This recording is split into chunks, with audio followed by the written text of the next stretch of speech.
Hey everyone, this is Dana, and welcome to episode 4 of Performance Rewired, where we redefine what it means to perform from the inside out. On this episode, we are going to talk about protecting your top talent from invisible decline. Hey buddy, please don't do that while mommy's talking.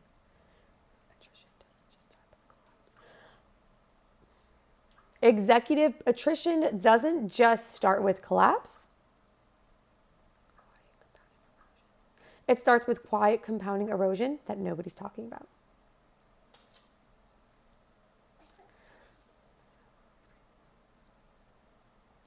So this episode will reframe leadership sustainability as a systems issue and not a personal one.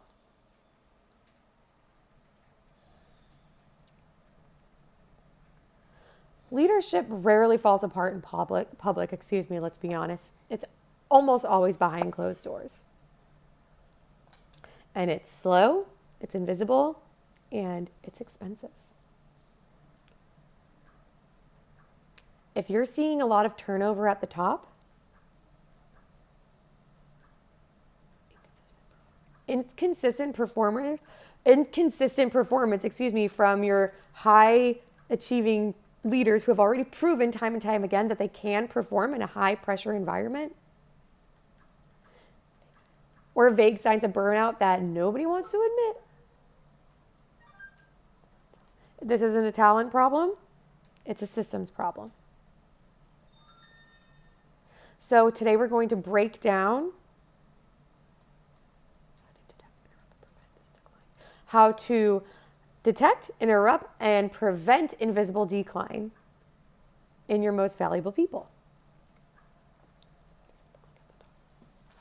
So what does invisible decline look like at the top? Let's talk about what most companies miss.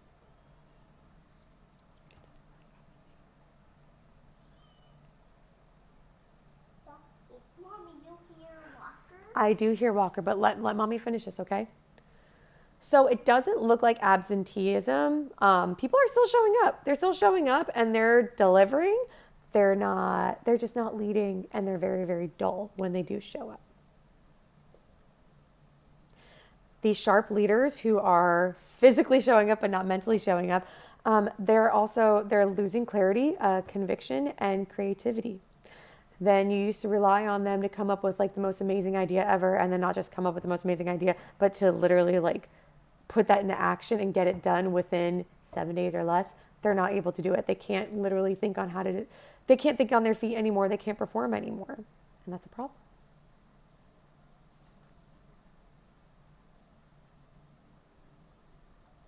And a lot of times these changes are dismissed as they're just moody, they're just a little burnt out, or they just need a vacation. It's like they're moody because their body's not functioning. They're burning out because they're not functioning. And they probably do need a vacation. Like, I feel like I need a vacation too. You probably do too. However, a vacation is not what's going to solve their long-term problem. They need sustainability to solve their long-term problem.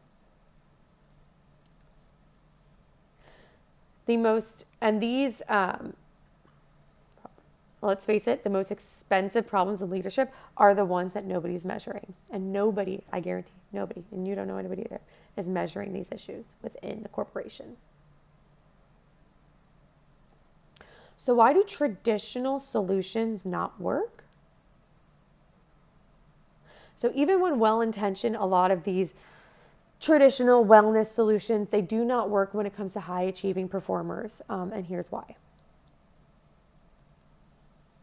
So these temporary fixes, such as retreats, your rest days, your massage, you bring the massage therapist in, let's go on a retreat for 3 days. These perks, whatever the perk is, they're nice and they're fun in the moment, but they don't rebuild the internal infrastructure. Remember, we're looking for long-term solutions. And even though it's so nice to go on a retreat and get everything delivered to you and sing Kumbaya and get massages and everything like that, it's a solution within the moment, but it's not a long-term solution. Leaders are also expected to recover in the same exact environment that drained them. Hello, that makes no sense. How are you expected? Like that this environment of overworking, undereating, undersleeping, overstress is a daily thing for you guys. And yet you expect to like recover from that in that environment? Give me a break. Come on.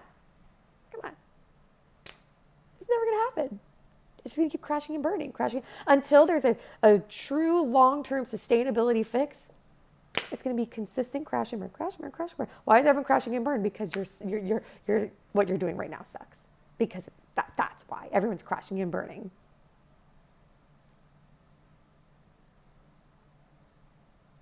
There's also no diagnostic layer. A lot of companies are only responding to the symptoms and not the cause, right? When you go to the doctor and you're like, I have a headache, and you go every single month and you're like, I have headaches, and then you're just like, take some Advil. It's like, okay, you're treating my symptom, but you're not treating why I keep getting headaches. But then you finally go to a doctor who actually cares about you, and they're like, oh, you're getting headaches because X, Y, and Z. Let's do this, this, and this, and you'll never have headaches again. And then all of a sudden you never had a headache again. That's the same exact thing. You're just seeing, oh, so-and-so's tired. Let me put a coffee machine in there. So-and-so, everyone's tired again. Let's just do another company retreat. You're just fixing the symptom, but you're not actually fixing the entire problem, which is going to lead to the problem not being fixed. Hello?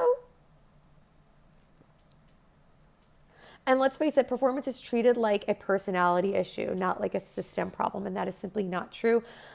These high performers aren't coming in starting off as, exhausted or anything like that. Like their personalities aren't changing. It's just because they're just exhausted and they're drained and they just don't have the time or energy, or let's face it, like they don't even have the support within the corporation to actually rewire themselves from the inside out for a long-term care in order to perform well. Everything is just like, oh, they're just this, they're just that, they're grumpy, they're moody, they're nasty, they're everything. Like, no, it's like they're dying.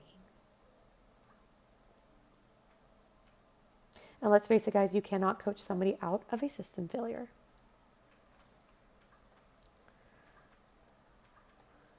So what does it look like to actually protect your top performers? Number one, we need to diagnose where the energy and clarity are leaking. Where is the problem? Well, let's diagnose where it's at. Remember, we're not going to the doctor and say, I have a headache, give me some Advil, call it a day. We're trying to diagnose where these headaches are coming from. Step two, we need to integrate foundational recovery routines into leadership rhythm. These routines are necessary. Just like everyday life, it's important to recover from whatever it is that's draining you. It needs to be established and integrated within the leadership teams in order to make sure that everyone can get back on track to the way that they need to perform. Step three, we need to operationalize reset protocols. They're not just personal protocols, but these are team-wide protocols. Remember, we work in a team. Slade, please don't do that. Thank you. Remember, we work as a team, so we need to make sure that these protocols fit everybody, not just one person. We need to normalize energy metrics, track what needs to be protected. This is very, very important. Track what needs to be protected. Slade, if you do that one more time, I'm taking that away. We need to track what needs to be protected. So that is, okay. Slade, please stop. Shh. Okay, give me that. Thank you, Slade. I need to do this. I need you to just let me finish, okay? There you go. No, I need to type. Slade. Oh my gosh, Freaking kid.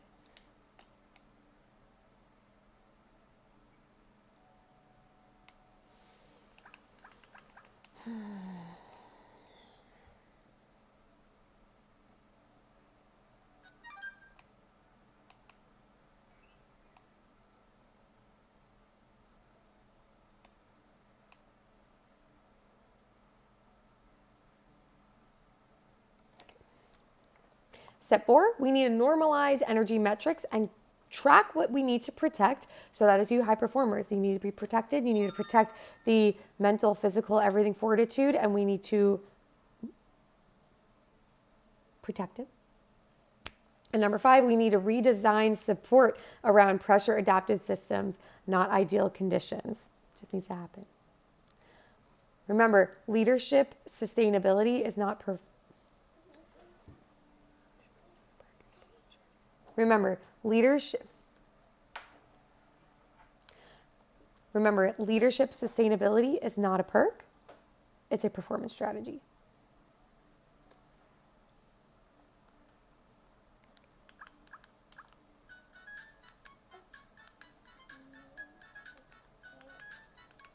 Snake is a Okay. So your most valuable leaders, they won't wave a flag when they start to dip. They're not going to pull up the white flag or the red flag or whatever. They're not going to do that. They're going to keep delivering. They're going to keep showing up physically, but they're going to be completely depleted and they're not going to be all there. Protecting them means building systems that sustain performance before there's a visible problem. So it's already an invisible problem, but this needs to happen before the problem becomes visible, before it becomes public, and before it becomes extremely expensive for you.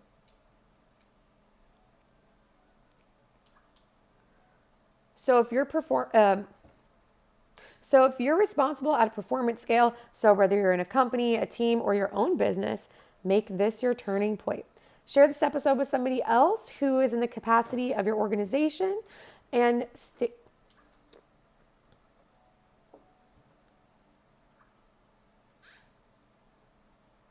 Okay. So if you're responsible for performance at scale, so in a company, a team, or in your own business, make this your turning point now. And share this episode with somebody else who's in the same position as you.